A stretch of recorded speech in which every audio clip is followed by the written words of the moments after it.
नमस्कार दोस्तों। Disability pension से जुड़े नियम सख्त, कानून का दुरुपयोग असंभव।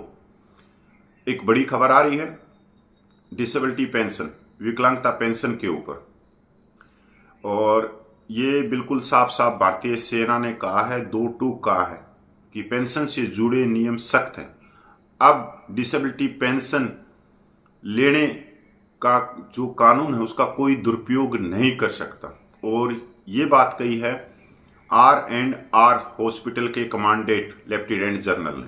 पूरी खबरें इंग्लिश न्यूज़पेपर, हिंदी न्यूज़पेपर में बड़े पैमाने पर इनको कवर किया गया है, और हमारे लिए भी ये जानना बहुत ज़रूरी है कि इस खबर में आखिर इतने नियम सख्त क्यों बनाए। तो पहले तो ये खबर हम पूरी पढ़ लेते हैं। इंडियन आर्मी विकलांगता पेंशन से जुड़े नियम सख्त, कानून का दुरुपयोग असंभव, शीर्ष सेना अधिकारी ने किया दाव। विकलांगता पेंशन नियम को लेकर सेना के अधिकारी ने कहा कि इस कानून की पात्रता गलत तरीके से नहीं मिल सकती। इस नियम में कई स्तर की जांच होती है। सेना के शीर्ष अधिकारी ने शनिवार को कहा कि विकलांगता पेंशन नियम में गलत तरीके से पेंशन मिलना संभव नहीं है, क्योंकि इसके लिए कई स्तर की जाँच की जाती है। ये बातें आर्मी हॉस्पिटल R&R के कमांडेंट लेफ्टिनेंट जनरल ने मीडिया कर्मियों से बात करते हुए कही है। सशस्त्र बल कर्मियों के लिए हताहत पेंशन और विकलांगता मुआवजा पुरस्कारों के लिए पात्रता नियम ER 2023 नामक नए नियम 3 सेवाओं, सशस्त्र बल, चिकित्सा सेवाओं और पूर्व सैनिकों के विभाग से जुड़े एक अध्ययन की सिफारिशों के आधार पर लाए गए थे। कमांडेंट लेफ्टिनेंट जनरल ने आगे बताया, नई प्रणाली से अब विकलांगता अनुदान और उसकी मात्रा को तर्कसंगत बनाया गया है, इसलिए हम उस प्रणाली का पालन करते हैं और यह सुचारू रूप से काम कर रही है। वास्तविक लाभार्थी के हितों के लिए बनाया गया नया नियम। पिछले साल अक्टूबर में chief of defence staff general Anil Chauhan ने कहा था कि सशस्त्र बलों के कर्मियों को विकलांगता पेंशन देने के नए नियम तीनों सेनाओं के बीच व्यापक चर्चा के बाद लाए गए थे। नए नियमों का उद्देश्य पात्र लोगों के हितों की रक्षा करना। रक्षा मंत्रालय ने अक्टूबर 2023 में नए नियम लागू किए थे। रक्षा मंत्रालय ने अक्टूबर 2023 में सैन्य कर्मियों को विकलांगता पेंशन देने के नियमों में बदलाव किया था। मंत्रालय ने उच्च रक्तचाप और हृदय जैसी जीवन शैली से जुड़ी बीमारियों के लिए पेंशन की पात्रता मानदंड की कटौती की थी। दोस्तों, बहुत ही सख्त नियम अभी बनाए गए हैं। जो आपको पता हो कि अक्टूबर 2023 को ER रक्षा मंत्रालय ने वो कानून बना के और रख भी लिए, मतलब एक तरह से लागू कर दिए डिसेबिलिटी विकलांगता पेंशन के ऊपर।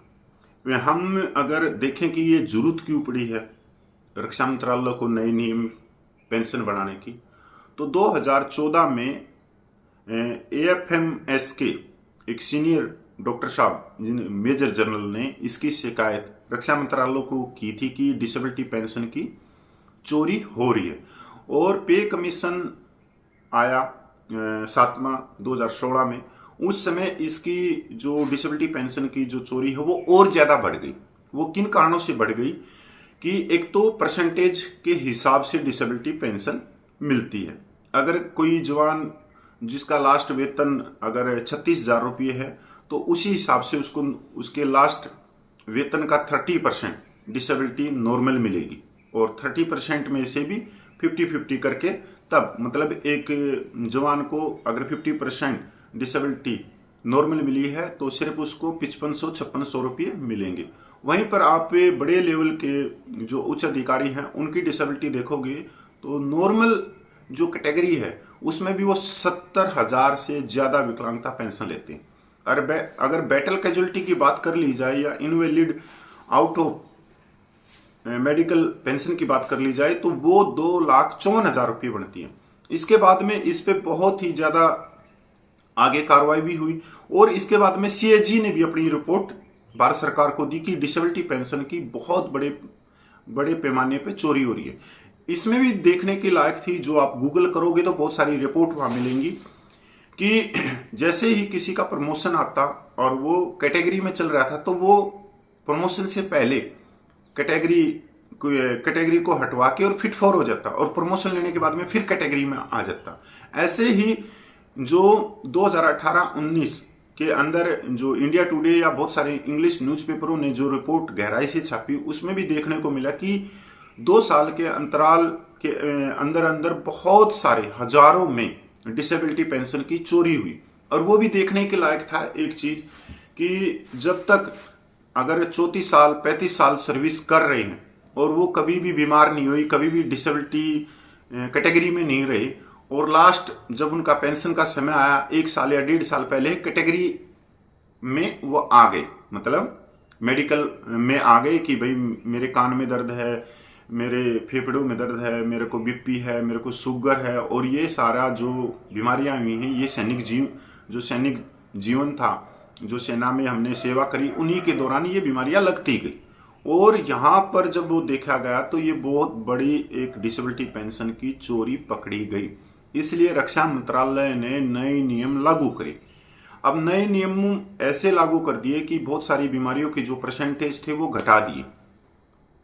अब एक चीज तो होता है कि जो कहते हैं ना कि अमीरों के साथ में गरीब भी पिसते हैं, एक कहावत है राजनीति में, तो उसी तरह से हमारे जो जवान हैं वो भी डिसेबिलिटी के जो सख्त नियम हैं और जिनको एक्चुअल प्रॉब्लम है तो उनको भी ये फेस करने पड़ेंगे नए नियम।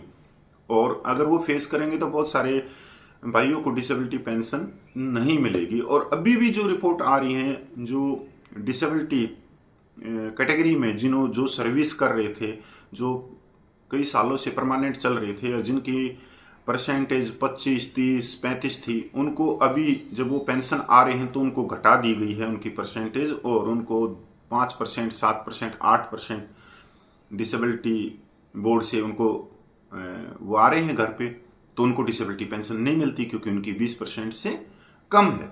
तो मेरा भी ये आप लोगों के माध्यम से और सरकार तक और रक्षा मंत्रालय और रक्षा मंत्री और सेना के शीर्ष नेतृत्व से मेरा भी एक प्रार्थना है कि जो नियम है वाकई में बहुत सख्त बनाने चाहिए, पर उन नियमों में ये भी देखना चाहिए कि जो एक्चुअल में जिसको प्रॉब्लम है, जिसको डिसेबिलिटी विकलांगता पेंशन मिलनी चाहिए, कहीं उसको ना मिले। क्योंकि ये तो सबको मालूम है कि जिन्होंने डिसेबिलिटी पेंशन के अंदर जिन्होंने चोरी करी है, क्योंकि ये तो सीएजी ने खुद बोला कि इतना बड़ा लेवल का ये भ्रष्टाचार था, तो उनके ऊपर तो कार्रवाई आज तक तो मैंने कहीं अभी तक कोई पढ़ी नहीं है कि उनके ऊपर कोई कार्रवाई की जिन्होंने पहले डिसेबिलिटी पेंशन के जो नियम थे उनका दुरुपयोग किया है, कानून का दुरुपयोग किया है, और दुरुपयोग करके उन्होंने डिसेबिलिटी पेंशन ली है। उनके ऊपर कोई कार्रवाई नहीं हुई, उनके ऊपर भी कार्रवाई की जाए। मैं पूर्व सैनिक कपिल फौजी, आप मेरे को देख रहे थे कपिल फौजी यूट्यूब चैनल पे, और भाई मेरे जो डिस्क्रिप्शन में है उसमें व्हाट्सएप लिंक दिया गया है। आप व्हाट्सएप पे जो भाई मांगते रहते हैं व्हाट्सएप ग्रुप में हमारे को जोड़ दो, तो आप उस लिंक को क्लिक करके व्हाट्सएप ग्रुप में जुड़ सकते हैं। धन्यवाद।